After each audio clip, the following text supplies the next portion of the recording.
One of the most important things to grow your channel is to really grab someone's attention right after they click and start watching. This is Daniel Harmon, and he knows how to do that better than almost anyone else in the world. And he's going to give you his master tips coming up right after this.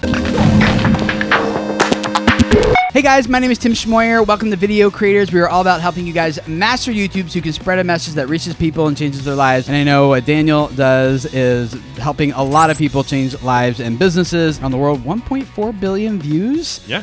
$300 million in sales. Mm-hmm. How do you do that? Much of it relies kind of on that first 3 to 5 seconds of when people are watching, when they click on a video of, okay, what are they getting? What's gonna hook them in? When we go about writing scripts, most of the concepts that we're thinking in terms of, okay, what is a visual cue that creates clarity for the message that we're going to get across, but also is extremely compelling, that's going to just pull people into it, right? Generally, when we go about the writing process and we finish a script that we really love, then we go in and we actually do an animatic. And for those that aren't familiar with that, that's basically taking storyboards of your script and recording some placeholder voices and stuff in it, and essentially making an edit of how the video will play out with the different shots. And then that can start to give us a sense, as far as our process goes, of like, oh yeah, that I can see that could really grab my attention. That visual right there is really awesome. Or we might be like, that first frame's kind of weak. I don't know if that would actually pull me in. So you're thinking about it in terms of frames? Yes. Not scenes, but like frames. Well, yeah, individual shots, right? What's that first shot? Oh, shots, yeah. What's that second shot, right? And before the second edit, what are you seeing there? We always try to put our best foot forward as far as like, what's kind of the money visual, and try our best to integrate that into the very beginning of the video. So a case in point would be Squatty Potty. We shot Squatty Potty where, you have the unicorn pooping the ice cream into the cone, and we had all these different shots that we could have choose from, where there was a wide with about the prince and the unicorn, and then there was just a shot on the prince, and there was a shot on just the unicorn, and then there was this choice that we made in editing. My brother Jeffrey was actually like, let's go in right close on that cone and have just the bum of the unicorn and then the ice cream coming out, and basically eliminate all the other distractions around it and focus it in on that. And that became our hook. That was way more like grab you in of like, oh my gosh, what is happening here? There's ice cream coming out of some sort of an animal. It created a little bit of a question mark, yeah, and an interest that like you have to satisfy that curiosity there. But it was also very much on point of the subject that was happening. It was a lot more clear too. That's how we approached that one.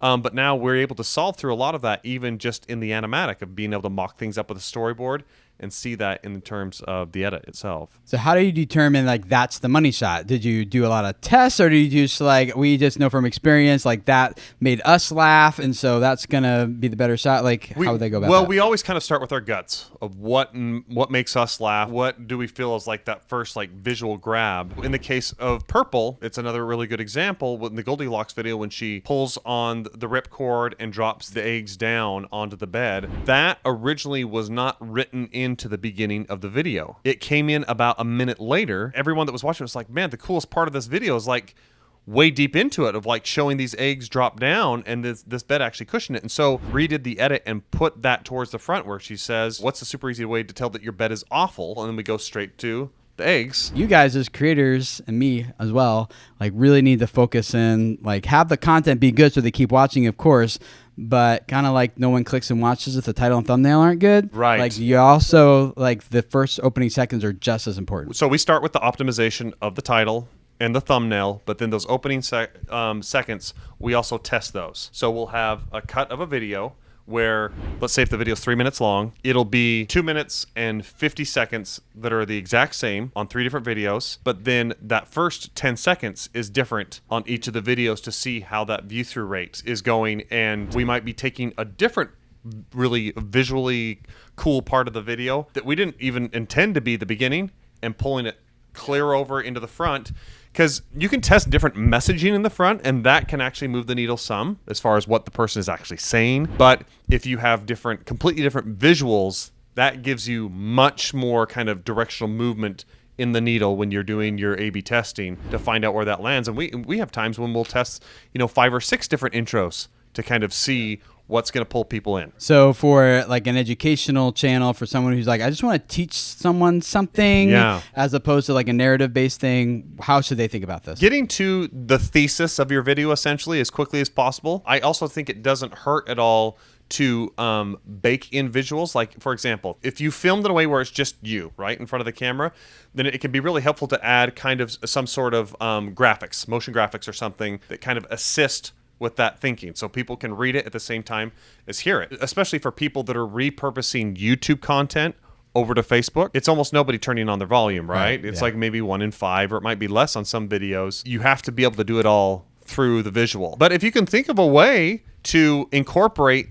an interesting element that creates a little bit of that curiosity and something that's like, that's just kind of out of the ordinary. Don't flash people or something. We'll get you flagged. Not that far out of the ordinary, but something along those lines could be really nice up front. Like if it's just you talking to the camera the whole time, maybe incorporate a prop or some kind you hold up or whatever it is. I try to create intrigue when I think about it. Is like, oh, that is a big problem I have. How do you solve that? I have to keep watching to find out. But we've also noticed that if we have visuals, B-roll, or motion graphics or something that start or than like a second to a second and a half after the video starts, that our retention is higher at those points too. They help a lot. You'll actually see that in your retention curves. Anytime those graphics pop up, they help. People want to find out more about you, what you do, where should they go? Yeah, HarmonBrothers.com. You got a whole course? We actually, at HarmonBrothersUniversity.com, you can actually sign up and apply to be a student there, where we teach all this stuff as far as how to write ads that sell. We even teach about how to be able to do your casting and your directing and your editing and all that good stuff. So that's where you go if you want to make another $300 million yourself. That's not the promise,